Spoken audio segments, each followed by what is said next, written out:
Hi, everybody. I am Kathy, and I'm a very grateful recovering alcoholic. And congratulations again, Denise and John, and anybody that's here with us today. Let's just take somebody shared a different definition for the day of the week, but I want to go to Debbie because Debbie has our threads reminder for the day of the week. Go ahead, dear. Thank you, Kathy. Hi everyone. I'm Debbie, alcoholic.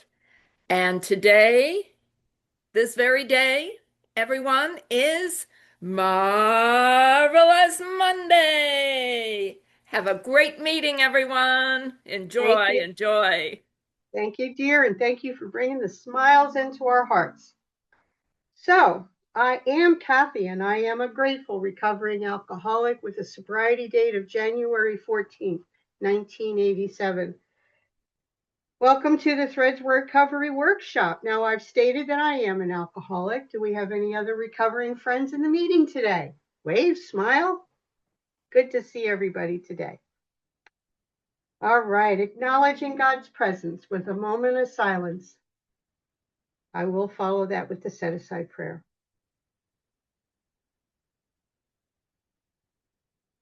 Lord, help me set aside everything I think I know about you, everything that I think I know about myself, everything that I know about my fellows, everything that I think I know about my own recovery for a much needed new experience in you, myself, and my fellows, and a new experience in my own recovery. Please help me see the truth. Amen. Our 1058 Threads of Recovery group continues to offer workshops 3 days a week, Mondays, Wednesdays, and Fridays, to be included in the weekly email. And send your request to threads1058@gmail.com. And this will keep you up to date on all of our workshops. Now, our group does follow the 12 traditions. Excuse me. We stick to our singleness of purpose, and we ask that everyone please refrain from profanity when sharing, and also from any other movements that could be a distraction to those in the meeting. We love to see your smiling faces, so if you can have your cameras on, that's awesome. But we also understand that that might not be an option for everybody. The seventh tradition states that every AA group ought to be fully self-supporting, declining any outside contributions. The contributions do help to cover the group's expenses, but please remember that the seventh tradition is more than simply paying those expenses. It is a privilege and an and a responsibility of individuals and groups to ensure that our organization at every level remain forever self-supporting and free of outside influences that might divert us from our primary purpose. The monetary amount of each contribution is secondary to the spiritual connection that joins us in unity with AA groups around the world. Our seventh tradition contributions can be made using Venmo or snail mail, if you will, and all of the information that I'm discussing today will be found in our chat. Today, our meetings are open meetings. Everybody is encouraged and invited to participate or to be here. Excuse me. If you're interested in the Alcoholics Anonymous program of recovery from alcoholism. And now, without too much further ado, no further ado, I would like to turn the meeting over to our dear friend Bill, who is continuing after years. We're in our 6th year of Bill carrying us through the big book, the first 164 pages, focusing currently in step 8 on the who in the 12 steps. Bill, it's all yours. Thank you, Kathy. My name is Bill. I am an alcoholic. And for those of you that pay close attention to details and get a little nervous when things look different, yes, I'm in a different place today. I'm upstairs instead of downstairs. So if you're wondering, some of you get really, oh, it doesn't look the same. I wonder where he is. I wonder what he's doing. I wonder if he's okay. We're cool. I am Bill. I am an alcoholic, and I haven't had a drink of alcohol or any other mood changing or mind altering chemical since the 18th of March, 1981. Sounds like a long time to some of you. Doesn't sound like much at all to others. And people being what they are, half of you didn't hear that at all. In any event, it's okay. Whether you heard me or not, whether you care, whether you pay attention or not, is not in my hula hoop. I'm here to share experience, strength, and hope. That's what we're asked to do. That's what we're called to do. And that's what we learn to do in Alcoholics Anonymous and any other healthy 12-step recovery program. We are called to share our experience, what we used to be like, what happened, and what we're like now. And it's interesting, I wrote this down just the other day, if I can find it. We're called to share experience, strength, and hope. And in some magical way, and I say magical because it's beyond my ability to explain. I can see it happen. I can hear it happen. I can feel it happening. I can experience it. But I can't really tell you how this happens. But here's what I can tell you. When we share our experience, strength, and hope, and look to the big book, because that's where experience, strength, and hope came to us in the first place from the folks that got sober before us, helped develop this program before us, worked this program before us so that we had a program to work when we finally got sick and tired of being sick and tired. Our experience, strength, and hope contains wisdom. And that really is magical. It's beyond my ability to explain. But here's what I think that means, and we're going to see this unfold today in step 8, as Kathy said a little bit ago. Our experience begins in suffering. Oh, we may not suffer our first 4 or 5 years on planet Earth. Things may go pretty well, although some of us had really rough childhoods from the get-go.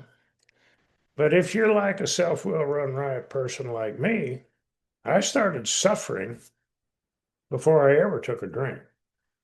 I started suffering just because I couldn't get my way, other people wouldn't do things my way, and I started suffering mentally, emotionally, not so much physically. And so our experience, strength, and hope does begin when we get here. We've been suffering for a while. That's why sick and tired of being sick and tired pretty well describes how I was when I got here. If our experience begins in suffering, how do we find the strength and hope? Well, this is my experience. I think it's what the book tells us. And as I said, we're going to see this unfold today in step 8. We get here with experience in suffering, and we start working these 12 steps. Well, we stop drinking. We stop taking the first drink. And our suffering from drinking stops. And then some other suffering kicks in because we're not taking the anesthesia anymore for the thinking and the feeling. Then we start working these 12 steps and we get through these first 7 steps. We come out of step 7 with this interesting little prayer. The end of the step 7 prayer, right in the middle of page 76 in the big book, we're asking God for help. And we're saying, grant me strength. Grant me strength as I go out from here to do your bidding.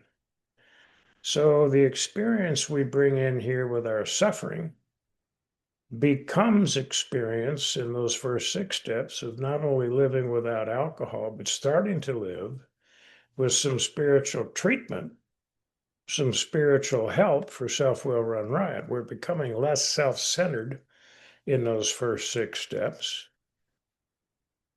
We come into step 7 and find out we're not fighting God as much as we used to. We're starting to cease fighting God by step 7. And so when we ask God, grant me strength as I go out from here to do your bidding, there's some strength. Our experience in our suffering and our early recovery leads to starting to receive strength from God's strength. Grant me strength as I go out from here to do your bidding. And the seemingly hopeless state of mind and body that I came in here with, which is, by the way, the very first sentence in the foreword of the first edition, we've recovered from a seemingly hopeless state of mind and body because our ever-increasing hopelessness before recovery is being replaced by this ever-increasing hope. Oh boy, not only can I learn to live without a drink today, I can learn to enjoy life without a drink today. And one day I realize I'm enjoying life and not even thinking about a drink today.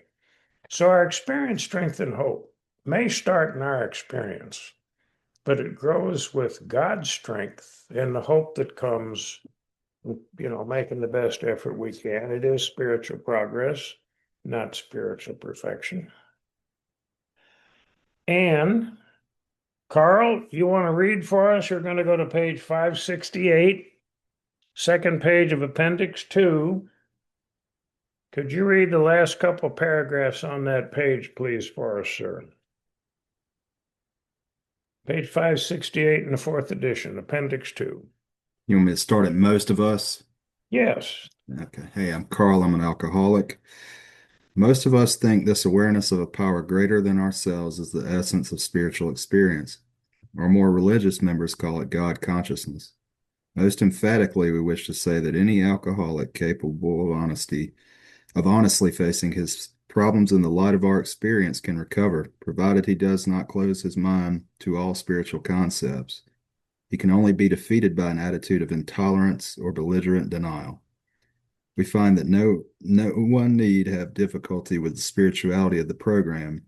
Willingness, honesty, and open-mindedness are the essentials of recovery, but these are indispensable. There is a principle which is a bar against all information, which is proof against all arguments, and which cannot fail to keep a man in everlasting ignorance. That principle is contempt prior to investigation. Herbert Spencer. Thank you, sir. So, willingness, honesty, and open-mindedness. The acronym is WHO, W-H-O. The acronym is not how. The acronym, accurately quoting Appendix 2 in the Big Book, is WHO, willing, honest, and open-minded. And this series about the 12-step study we're calling Finding God as We Understand God. The WHO, taking a play off the acronym of willing, honest, and open-minded, the WHO, God, is what we're trying to seek that relationship with in the spiritual awakening. And Carl just told us again, willingness, honesty, and open-mindedness are indispensable. Indispensable. Can't live without them. Air. Have you breathed lately? You have to ask, really? Oh.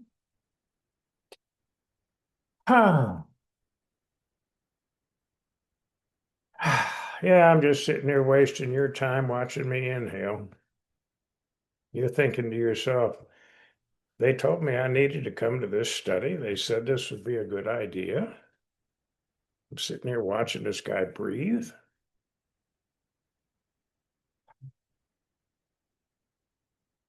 Well, at least Briston's getting a kick out of it. I don't know about the rest of you. Breathing is indispensable. Can't live without it. Now, water is probably indispensable.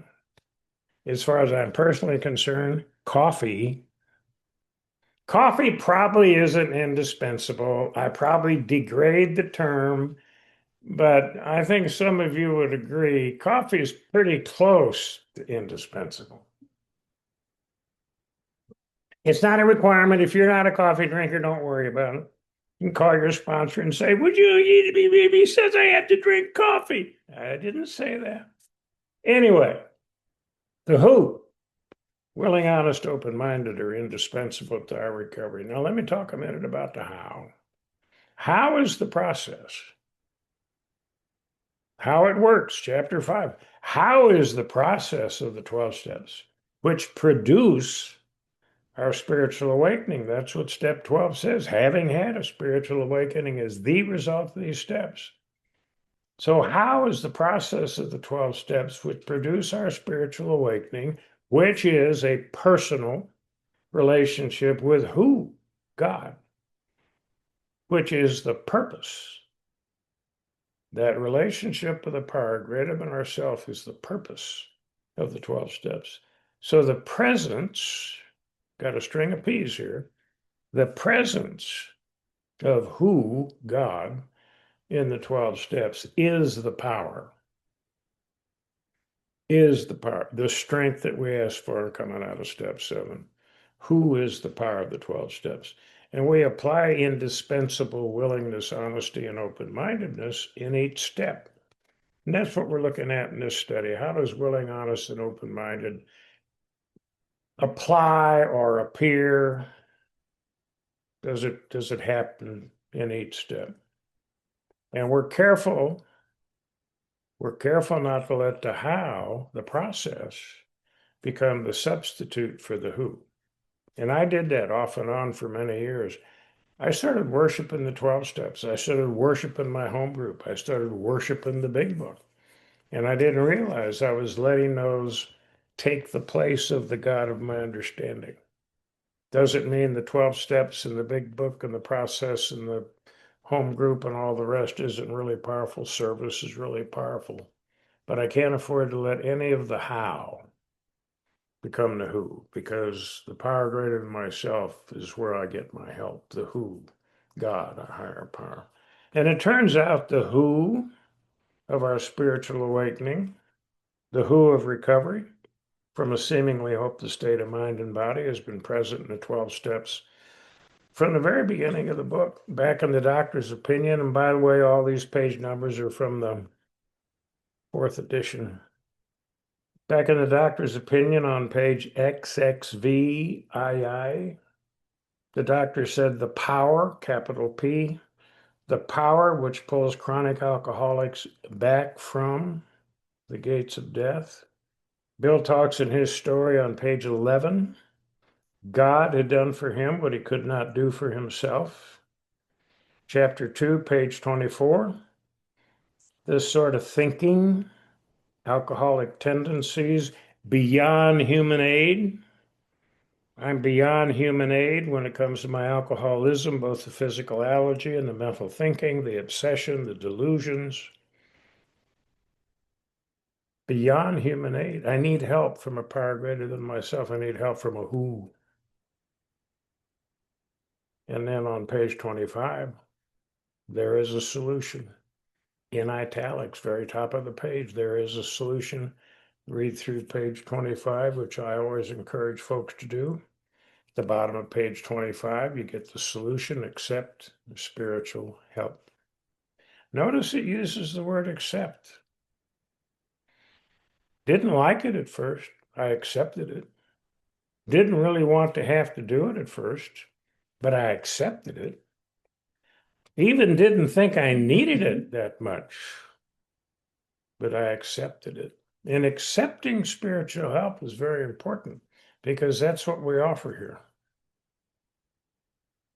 This meeting is grounded in the Big Book. Threads of Recovery is centered in the Big Book 12-step recovery program of Alcoholics Anonymous. When you come to a Threads of Recovery meeting, not just this one, but any of the workshops and meetings and talks that Threads of Recovery supports on a weekly basis, you're going to find the Big Book. You're going to find the 12 steps of recovery. You're going to find what is promised on the bottom of page 25, spiritual help, because that's how we find the who. That's how we get the help we need, because it says on page 43, there is no effective mental defense against alcoholism. Page 43 says our defense must come from a higher power. People that say there are no musts in recovery are not reading the big book. People who say there are no musts in recovery are trying to sell you a bar of soap without any cleaning agent. People who say there's no must in recovery are lying.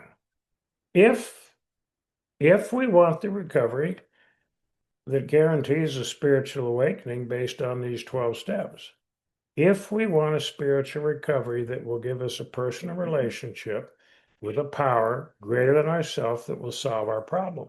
And on page 45, it says, turn to page 45, right in the middle of the page, lack of power. That was our dilemma. Oh, gee, that's a lot more than just drinking. Now watch this carefully.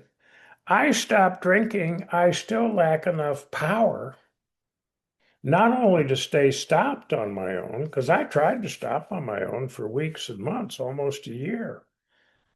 I don't even have enough power. I might have enough power to stop. I don't have enough power to stop starting. In fact, I stopped thousands of times, morning after morning after morning. Oh my God. I'm going to have to feel better to die. I couldn't lay on the floor without holding on. My head was absolutely beyond any word I've ever heard for pain. Whatever the worst word, whatever the worst pain you've ever experienced, my head was worse than that. Never am I going to do that again. So I quit again. See, I quit right there at 5 o'clock in the morning. Started drinking coffee, might have had a donut or two. Can't beat sugar, carbs, and caffeine. I mean, sugar, carbs, and caffeine. Magnificent trifecta. About 10 o'clock, I'm saying, well, maybe it wasn't that bad. Maybe I overreact. I'm probably overreacting. About 1 o'clock, like a dog sniffing for a bone. Can you hear that? This is me snipping on lines. About 5 o'clock, I'm thirsty. Notice, from 5 in the morning,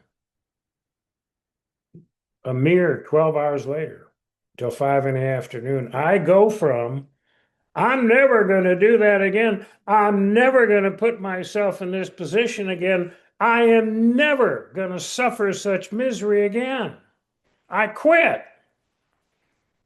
And 12 hours later, I've got that first martini with the second one sitting by its side.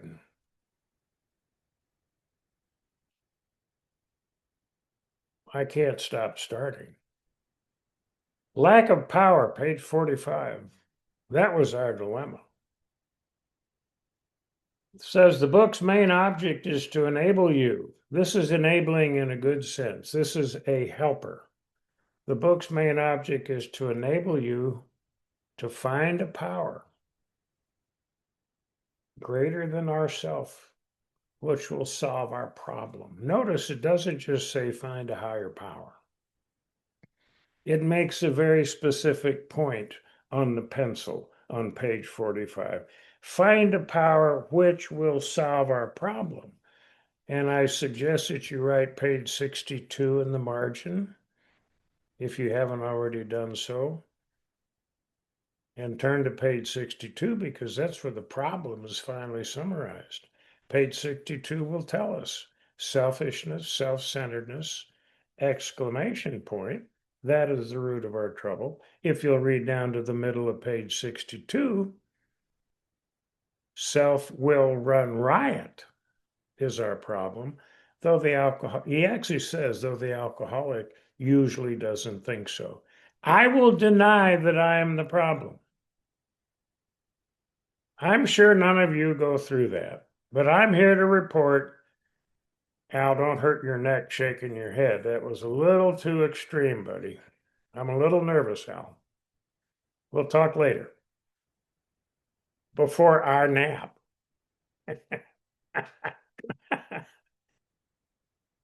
That is the most alarming phrase in the big book, and I missed it for over 20 years, though he usually doesn't think so. I don't have the power to think straight when it comes to moi.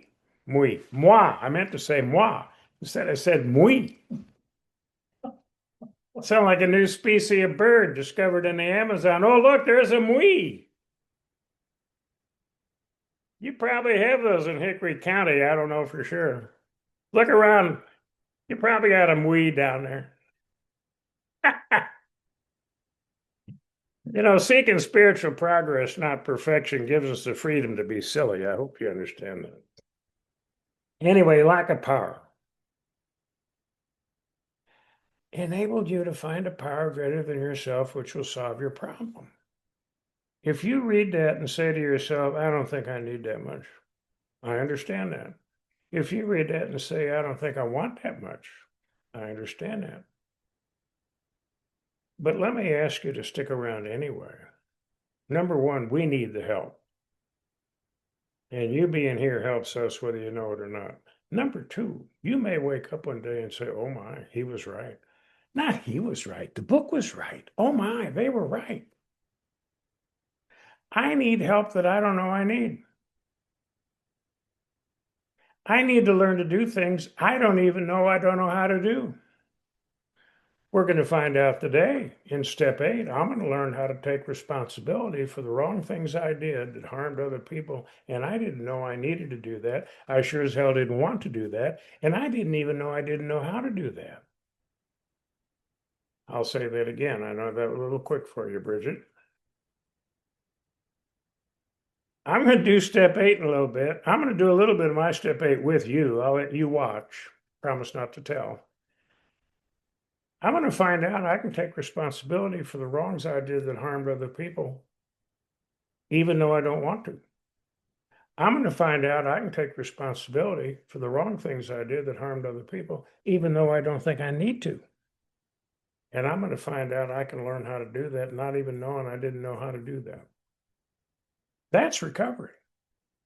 I can't afford to wait to figure out a step and what it's going to mean and what I'm going to have to do after before I do the step. I need to work the step without knowing what it's going to mean, without knowing what I'm going to do after. I need to work the step and then let the process work me.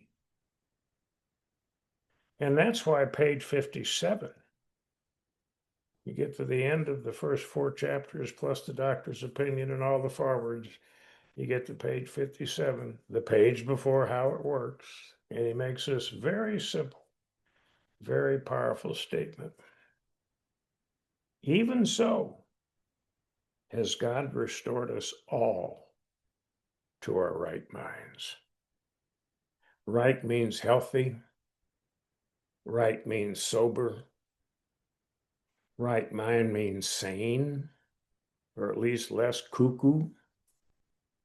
Right mind means less delusional, less in denial, less in defiance, less doubt, more self-honesty. And even so refers to everything in the book that's gone before this. How much we don't think we need it, how much we don't want it, how much we think we've had enough. God, God, God, God, God. All the book ever talks about. God, God, God. Well, actually, it doesn't. It talks about supreme being, spirit of the universe, power greater than myself, and God. But there are lots of choices of what to call a power greater than Bill. So God, as we understand God, the who is the source, the power of our spiritual awakening. It's been in the book since the very beginning. In this particular study, as I said, we're seeing how God guides and directs us in step-by-step growth of our personal, willing, honest, open-minded attitude and approach. So step 8. Now there's a summary of the first 11 steps on page 59 of the big book. All 4 editions, the summary of the first 11 steps is on page 59, top of page 60, summary of step 12. I like to remember that that is a summary of the steps on page 59 at the top of page 60. Nothing on 59 or 60 tells us how to work the step. And I made the mistake of thinking I could read page 59, work the steps in my head. And that isn't how this works. But page 59 says there with the number 8, made a list. Are you with me so far? People say, how do you work step 8?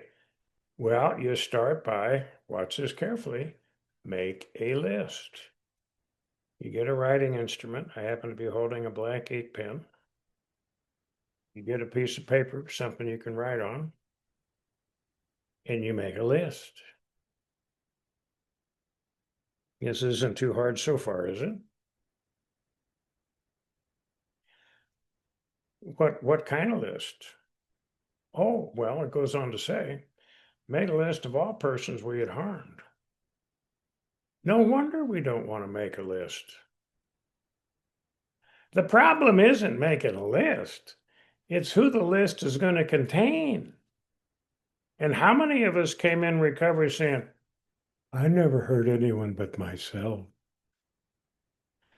I'm the only one that I harmed. I'm one of those guys. By the facial expressions, some of you are scratching the back of your head. Some of you look like you may have gas. Evidently, I'm not the only one here that doesn't want to admit that there may be people out there I harmed. Hermione, you're feeling better already, aren't you? Look at her. God love her. She's a sweetie. Come on, Hermione. Work with me here. Come on. And there's a comma. So made a list of all persons we harmed. Step 8, part 1. Step 8, part 2 follows the comma. And became willing to make amends to them all. I thought I could do that on my own too. Oh, yeah. I'll write it down. I'll become willing. I'll get step 9 out of the way by noon tomorrow and I can graduate. That was my attitude going into, I couldn't wait to get this over with. Now, it turns out that if we turn to page 76, Lan, are you on page 76? That's your heads up. Lan's going to read, see, there's a lot more than just page 59 to step 8. Lan's going to read the bottom half of page 76 for us, right on the heels of that step 7 prayer I talked a little bit about a little bit ago. You know, grant me strength. Here's how step 7 ended. Grant me strength as I go out from here to do your bidding. And God says, I hear you. I got something to bid you. I got something I want you to do. That's what do your bidding means, do what God wants. God says, well, here's something I want you to do. Lan, read what God thinks is the next thing we need to do, beginning with, now we need more action, middle of page 76. Now we need more action, without which we find that faith without works is dead. Let's look at steps 8 and 9. We have a list of all persons we have harmed and to whom we are willing to make amends. We made it when we took inventory. We subjected ourselves to a drastic self-appraisal. Now we go out to our fellows and repair the damage done in the past. We attempt to sweep away the debris which has accumulated out of our effort to live on self-will and run the show ourselves. If we haven't the will to do this, we ask until it comes. Remember, it was agreed at the beginning we would go to any lengths for victory over alcohol. Thank you. Probably there. Oh, Thank you. sure. Yeah, we'll get that other one here in a little bit. Now, number 1, aren't you grateful recovery is open book? There's a lot packed into that paragraph. I sit here trying to read it, remember it, okay, I got to do this, I got to do that, I'm doing it because of this, I'm doing it because of that, this is going to happen, this isn't going to happen. Stop it. Stop it. Just stop doing that. It's okay to read the book. It's okay to use the book. It's okay to take it a sentence at a time. Oh, guess what we're going to do? We're going to take it a sentence at a time right now. Aren't you excited? Ah. Now, notice how many times the word now is on page 76. We talked last time. How many times now shows up in step 6? Now shows up in step 7. You know what? We're still in the now in step 8. Now we need more action. We're going to find out. Now we need more action and prayer, because willingness, at least for me, willingness will not come without asking God for help. That's the whole point of the step 7 prayer. Grant me strength as I go out from here to do your bidding, because some of God's bidding is not going to be what I want to do. That may surprise you, that some things God wants me to do, I may not want to do. I know none of you struggle with that, but I just want to be open and honest with you and let you know that there are things God wants me to do that I don't always want to do. I don't always want to make a list of people I harm, because I don't want to admit that there's people out there that it's not about the list. It's about admitting that I've done some harm. Now we need more action and prayer, without which we find faith without works is dead. Faith is not just a mental exercise. Faith is not just a course in theology. Faith without works, application, putting it to use in my daily life. That's what the 12-step recovery program is all about. I can read this book forward to back. I can memorize this book. I can tell you what page number certain things are on. Absolutely meaningless if I'm not willing to use this stuff in my daily life. This is a program of application, not theory. Faith without works, my attempt to apply, is dead. And if my faith is dead, that means the promise on page 45 is not going to come true. I am not going to get the help I need. Watch this carefully. Without me working to apply whatever the action is called for in this particular step, without me doing the work to apply it in my life today, I'm not going to get the help. I'm not going to be enabled by a power greater than myself to overcome self-will, run riot. And eventually I will go back to drinking, because I'll become so restless, irritable, and discontent again that a drink will become the only good idea left. He says, let's look at steps 8 and 9. Well, we're just going to look at step 8 today. We'll look at step 9 next time. Remember this. Step 8 is not a standalone step. It follows in order from step 7, because it is the next thing we need to do in the pursuit of our spiritual awakening. We're going to see why in just a minute. But step 8 is a preparation for step 9. Now we're going to get a lot of relief. We're going to get a lot of help. We're going to get a lot of spiritual growth by merely doing step 8. But step 8 still is the preparation. But step 8 is not step 9. Most of us have a fear of step 9, and that bleeds back into step 8. I don't want to do step 8 because I'll be one step closer to having to make a direct amend, and I don't want to make a direct amend, so I'm not going to do step 8, so I won't have to make a direct amend. Now, you can think that without knowing it. You may wonder how I know that. Let's just do step 8, and for today, we're just going to say it's preparation for step 9, as if we're never going to do step 9. That's not cheating. That's not lying. It's just pretending. If you say, well, isn't lying pretending? Isn't pretending lying? Call your sponsor. See if they can help you sort that out. We're just going to pretend for today that we're not going to do step 9. We're just going to focus on step 8.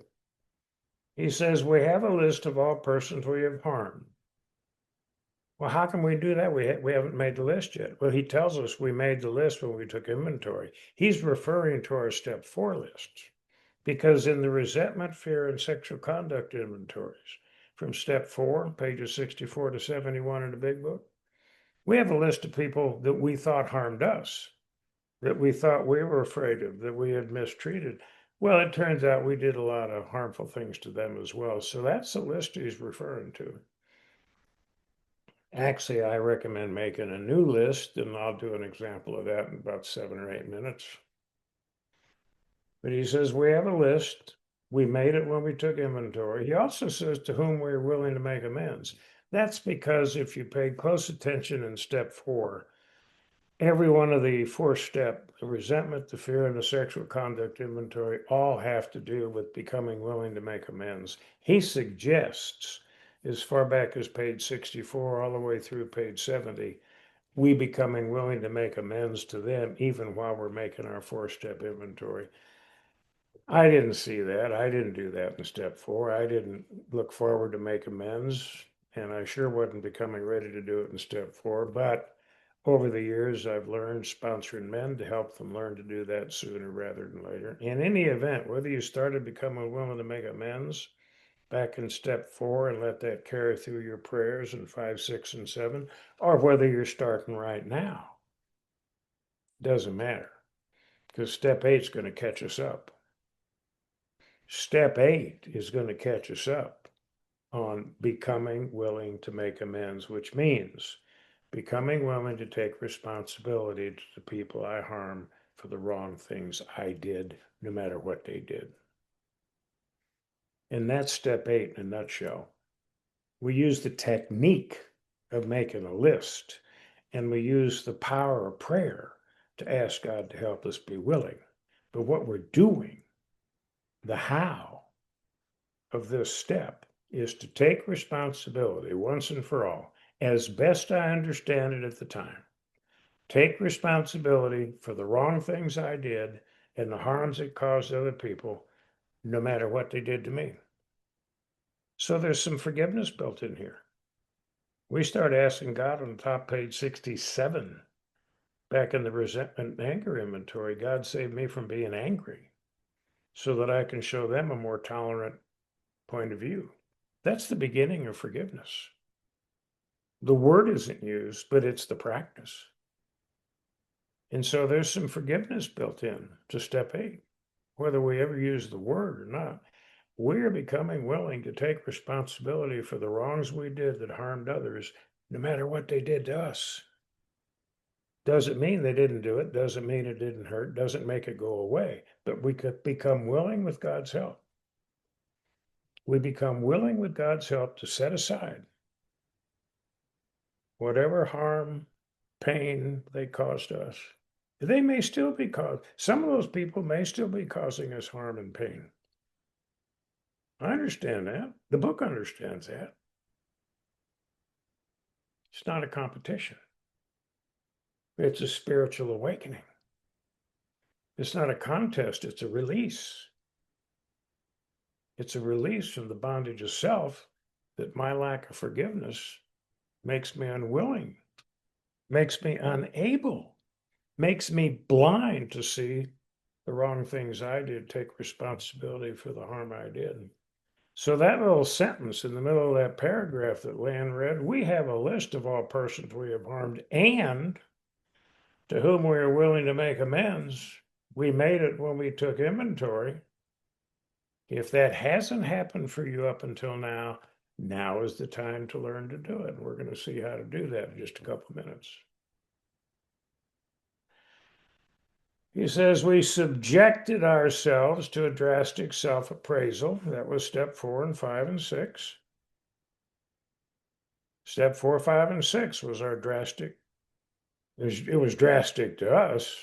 Oh my God, I got to do this. Oh my God, I got to look at this. Oh my God, I got to tell somebody about it. Oh my God, I ought to ask God to be willing to live without this stuff. If you don't think that's drastic, you're not paying attention. 4, 5, and 6 are drastic. But they're like spiritual surgery. You may go through a little painful process, but man, do we feel better coming out of it. Look at the next word. Now. Yeah.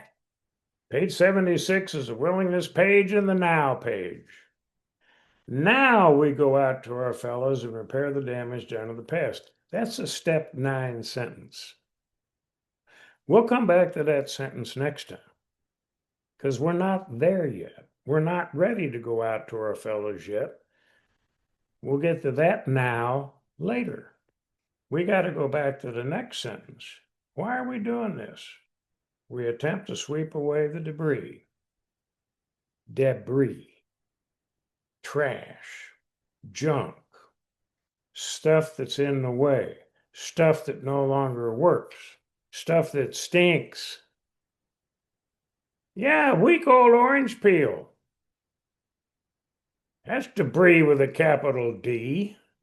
Sweep away the debris which is accumulated out of our effort. Here comes a page 62 reference. Our effort to live on self-will and run the show ourselves. Oh, the good old days.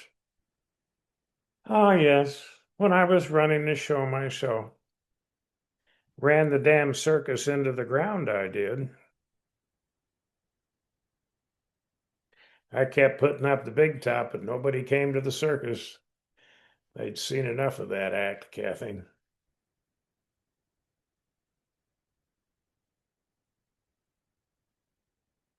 If we, notice the next sentence. If we haven't the will to do this, I never had the will to do this completely. I quit debating. Do I have the will to do this or not? I just assume I don't have enough. If we haven't the will to do this, we ask until it comes. Don't ask the cat. Don't ask the oak tree. Ask God. I know the word God isn't there, but come on. You're big boys and girls. You can figure this out. This is where you ask God for help. What does step 7 say? Grant me strength as I go out from here to do your bidding. You have to ask for it. The answer begins in the ask. We ask God until it comes. Well, that's what the paragraph says. Let's see where willingness, honesty, and open-mindedness come into this. Well, he says we have a list of all persons we have harmed when we took inventory. Before I became willing to make amends to those I harmed, I first had to become willing to make a list of the people I harmed. Writing it down is therapy. It may be painful therapy, but it's called getting honest with myself about myself. And this is no longer just between God and I and my sponsor. I'm beginning to learn how to get healthy with other people. And the beginning of getting healthy with other people begins with me taking responsibility for the wrong I did to them, no longer blaming them for the wrong they did to me. Some people call that adulthood. Repair the damage done in the past. I had to be honest enough to put every name on the list. I didn't want to put, even after I got the process started, okay, I'm going to make a list. I'm willing to make the list, but I didn't want to put everybody on the list because I was afraid of step 9. If I leave her off the list, I won't have to do step 9. No, no, no, no, no. Now's the time to get over that hurdle. Now's the time to get past that pride and fear. Put their name on the list in step 8, and you'll see why in a moment. Waiting to do it in step 9 is too late because they may never do it. And if we never make the amend, we'll never get the relief. We'll never get rid of the things blocking us from God. I had to be honest enough to put every name on the list of anyone I ever harmed. That's what sweep away the debris. It's not the debris in their life, it's the debris in my life. We're not trying to heal their life. They may or may not like our amen. They may or may not want to hear our amen. They may hear it politely, nod their head and say, don't let the door hit you on the fanny on your way out. They may wrap you in a great big bear hug and say, oh my God, I'm so glad we're back together. It could be any, it could be all of the above. But their response doesn't matter. This isn't their debris. We're not trying to sweep away the debris in their life. That's between them and God. This is to sweep away the debris in our life. One more example, one more metaphor, one more word picture. The stuff blocking me from God's help. The debris in my life is blocking me from God's help in my life. Honest enough so that the process will work for me. The process will work in me. The process will work through me. Sweep away the debris that came from living on self-will and trying to run the show myself. And then I had to be open-minded enough to include people on my list that had done harm to me. I didn't say that was easy. The book doesn't say it's easy, but the book says it's essential. The book says it's indispensable. Carl told us at the beginning of this meeting, being willing, being honest, and open-minded enough to go forward with this is indispensable, which include the people on my step 8 list that did harm to me, whether they've made amends to me or not, whether they're still doing it or not. How much better do you want to feel? How much more freedom from self-will do you want to experience? That's what I tell my men when they stumble on this one and balk and push back and say, by God, I'm not putting her on my list until she stops doing it. Okay. And you will continue to suffer accordingly. Because we don't realize how much our resentment and our judgment and our desire for revenge and punishment against others is blocking us from God's help.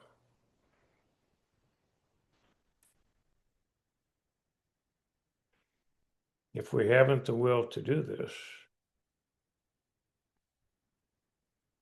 and I guarantee you, if you get all the names on your list, there will be some you do not, no matter how much you want to, and no matter how much you know you need to. You will not be able to on your own. If you're like me, and I'm pretty strong, and I'm pretty spiritual these days. I really do ask God for help all the time with a lot. But there are people in my life today. If I haven't the will to do this, I ask God for the will until it comes. I ask who? God, for willingness to make direct amends. This is preparation. We're not making the direct amend yet. This is still step 8. But I'm asking for the willingness to make the direct amend in step 8. In my little review, in my step 3 prayer, I became willing, honest, and open-minded enough to decide to ask God, as I understand God, to help with my self-will run riot, for freedom from my bondage to self. I asked God in my step 3 prayer to take away my difficulties, that victory over them would bear witness. My victory over my difficulties would bear witness, that I would be an example to others of God's power. Here's the wording in step 3, page 63, God's power, God's love, God's way of life. Step 4 through 7, my willingness, honesty, and open-mindedness enable me to pray and draw on God's power, God's love, and God's way of life, so that my self-will run riot becomes less. It's not merely my drinking or other people's behavior. If we go back to page 18, we see one of the diagnoses of the alcoholic behavior. Way back on page 18, my behavior brought, quote, misunderstanding, fierce resentment, financial insecurity, disgusted friends and employers, warped lives of blameless children, sad spouses and parents. Page 18.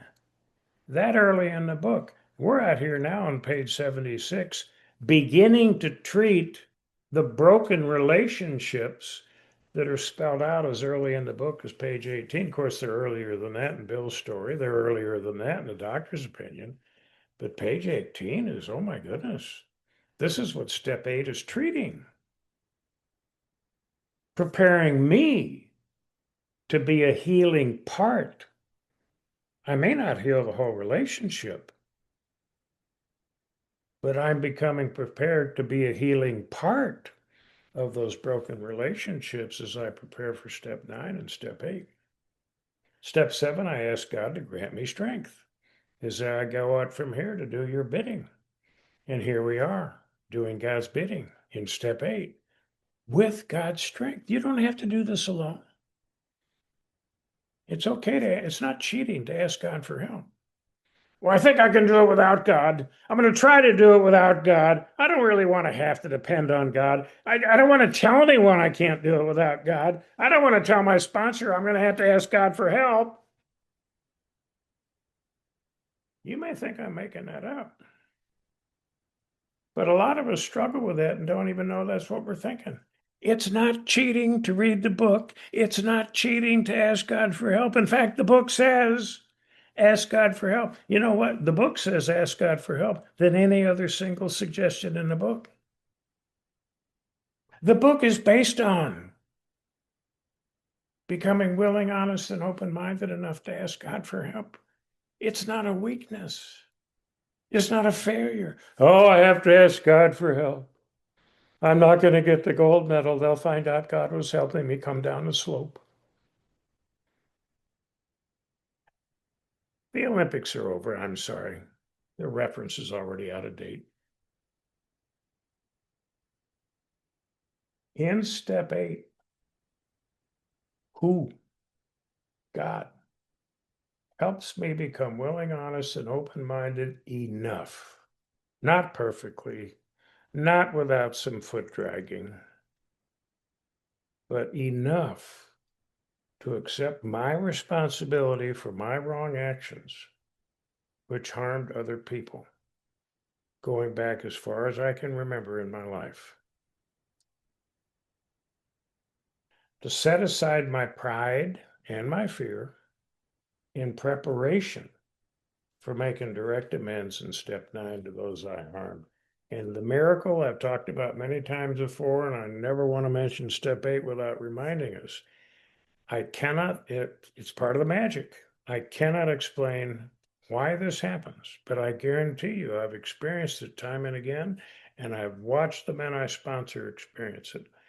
When we become willing to make this list and put the names down of every person we can remember that we may have ever done slight harm to, and pray to God for the willingness to take that responsibility, go to them and say, I was wrong when I did this, I was wrong when I did this. Somehow the guilt for doing wrong starts to melt away. Sometimes the regret for the harm we caused starts to melt away. The remorse and the shame we feel about doing those wrong, harmful things starts to melt away. And with the guilt, regret, remorse, and shame, some magical, beautiful way beginning to melt away, we're not as bound up in our pride and our fear anymore.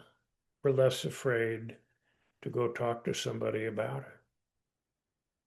By working the list and the prayers in step 8, we become prepared to do step 9 with less pride and less fear, with less guilt, regret, remorse, and shame. Now, if you want to continue to live with the guilt, regret, remorse, shame, and pride and fear that you have today, don't do step 8. I don't mean that to sound callous or mean, but I'm telling you, I lived too many years in sober recovery, minimizing the power of step 8, not doing it the way page 76 says, not asking God for the willingness, much less the honesty and the open-mindedness. and continued to suffer with unrelieved guilt, regret, remorse, and shame. So I'm challenging you.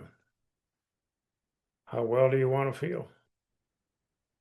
How close to God do you want to be? How much more happy, joyous, and free do you want to be? Is step 8. You're coming off that step 7 prayer, grant me strength as I got from here to do your bidding. We're not riding the Bill horse anymore. We're riding the God horse.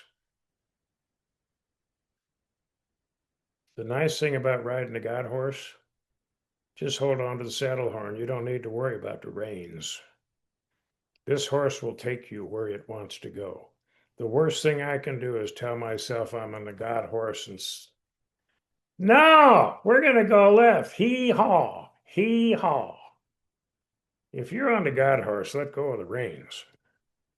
You can hold on to the saddle horn. Get a Western saddle with them. So my willingness gets a double dip, double duty. Application in step 8. First, I become willing enough to make a list of people I have harmed. One name under the other, that's all it is. You get that pencil, you get that piece of writing paper. People I have harmed. Simple. Column 1. Then I got Janet Crashaw from 2nd grade. Of course I do. Some of you are so tired of hearing about Janet, but I didn't want to leave it out because somebody's going to say, what about Janet? So we got that out of the way.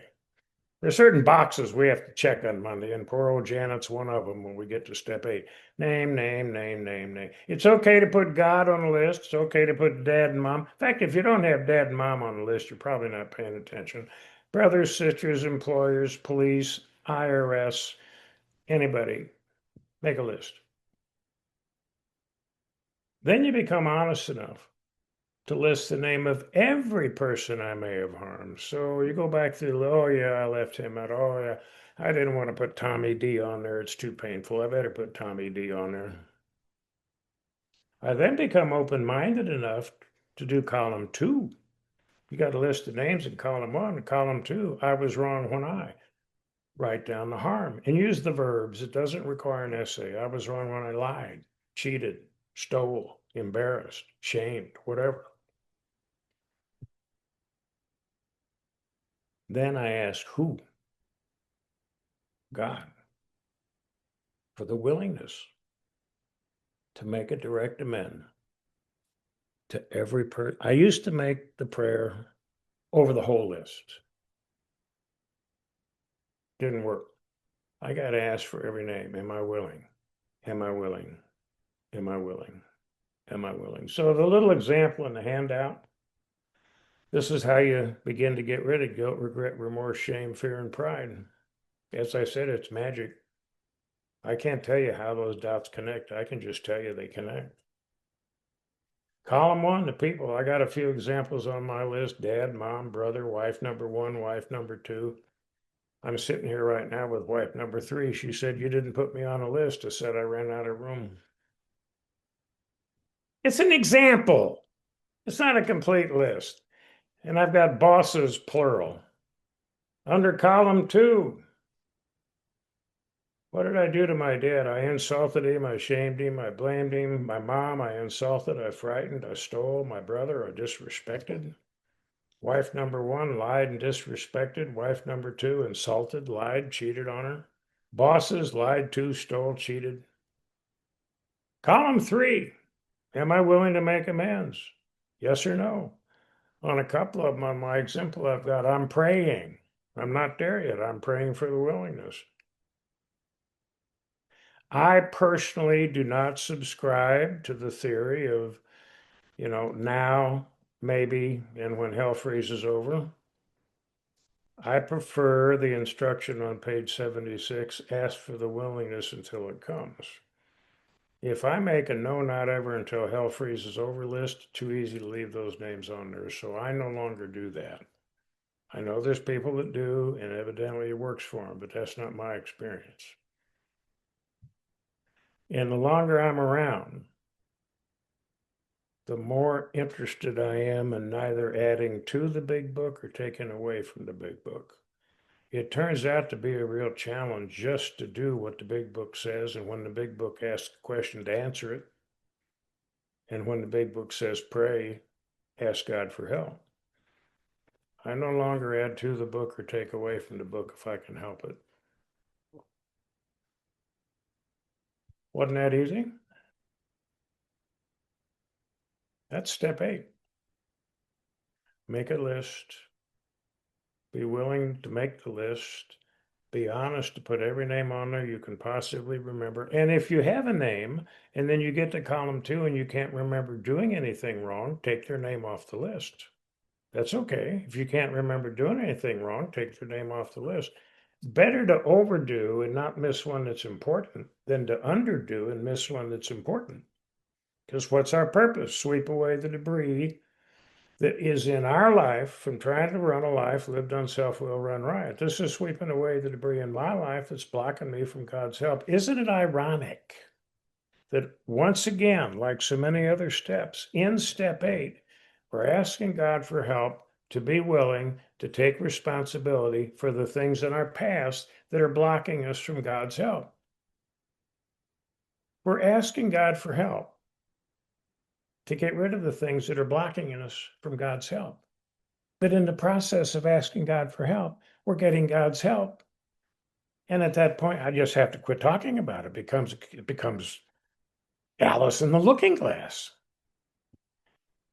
This is not always a logical program. Oh, it's spiritual, Bill. Oh, that's right. It's spiritual. It's more than logical. Couple observations, and we're going to wrap it up for the day, Kathy, because we're preparing for step 9. We're getting to the point we can hardly wait to start making those appointments. We can hardly wait to start getting out there making those direct amends. Oh, I can't wait to go see him face to face and say, look what I did wrong. Look what I did to harm you. Oh, maybe I better tone it down a little bit.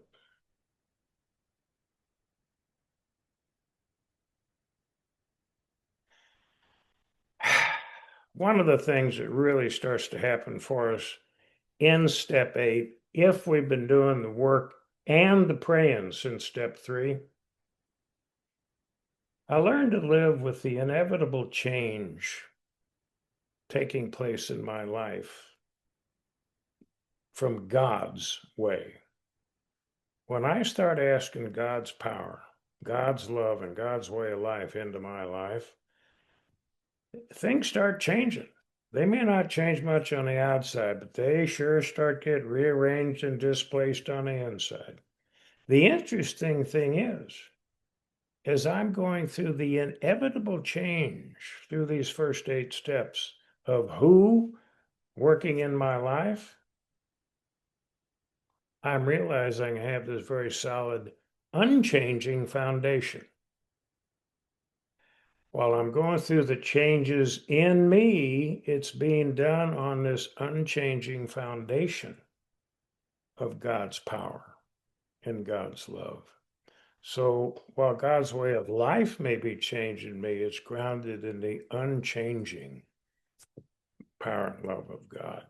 And that's a nice combination to start to experience. Another thing I would say, everything I do to gain relief from my bondage of self involves my willing, honest, and open-minded participation with who? God, in each step of my spiritual awakening. Not perfectly, but to the best of my ability, participate. Try to do it God's way when it doesn't make sense. Try to do it God's way when I don't think I need to. Try to do it God's way when I definitely don't want to. Try to do it God's way when I'm either too proud or too afraid of what's going to happen. Do it anyway. That's real willing, honest, and open-minded. Watch this carefully. This is so obvious I missed it for over 20 years. God's plan for me God's purpose for me, and we'll talk more about purpose next time. God's plan and purpose includes me learning how to be responsible when I'm wrong. God's plan is not for me to be perfect. I'm human. I'm never going to be perfect at anything, except not taking the first drink. I can be perfect at not taking the first drink today. I can do that 100%. God's plan and purpose for me, including learning to be responsible when I'm wrong. And remember, the fact that we do wrong things does not make us a wrong thing. It's just human. And finally, God's power and God's love. Because I won't do this on my own. I can't do this on my own. God's power and God's love enable me to be willing, honest, and open-minded enough to seek and try to live God's way of life one day at a time. Now we got a bonus reader real quick, Robin.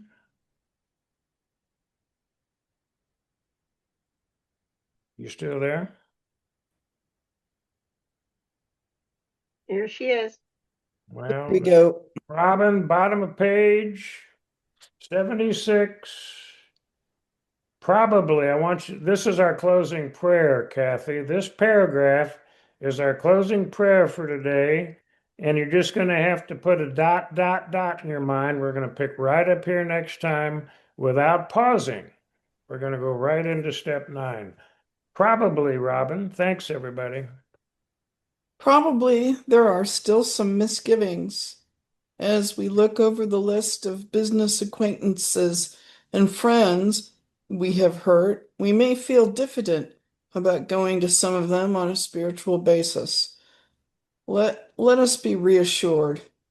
To some people, we need not or probably should not emphasize a spiritual feature on our first approach. We might prejudice them. At the moment, we are trying to put our lives in order, but this is not an end in itself. Our real purpose is to fit ourselves to be of maximum service to God and to the people about us. It is seldom wise to approach an individual who still smarts from our injustice to him and announce that we have gone religious. In the prize ring, this would be called leading with the chin. Why lay ourselves open to being branded fanatics or religious bores? We may kill a future opportunity to carry a beneficial message. But our man is sure to be impressed with a sincere desire to set right the wrong. He is going to be more interested in a demonstration of goodwill than in our talk of spiritual discoveries. Thank you, Robin. And where do you think we're going to get a sincere desire to set right the wrong? We're going to get that in step 8, from being willing, honest, and open-minded to become responsible for the wrong we did and the harm it caused. Thank you. See you next time. And if everybody could just unmute for a quick moment and extend your appreciation to Bill, that would be awesome. That was pretty good. Many thanks, Bill. Bill. Thank you, Bill. Bill. Thank you, Thank you, Bill. Thank you, Great. Bill. So much, Bill. Bill. That was Thank you, awesome. Try. Bill. Thank you. Thank you so sir. much. That was awesome. Thank you. That was an adequate beginning. Bill. Thank you, Bill. Awesome. Thank you very much. Very everyone. adequate.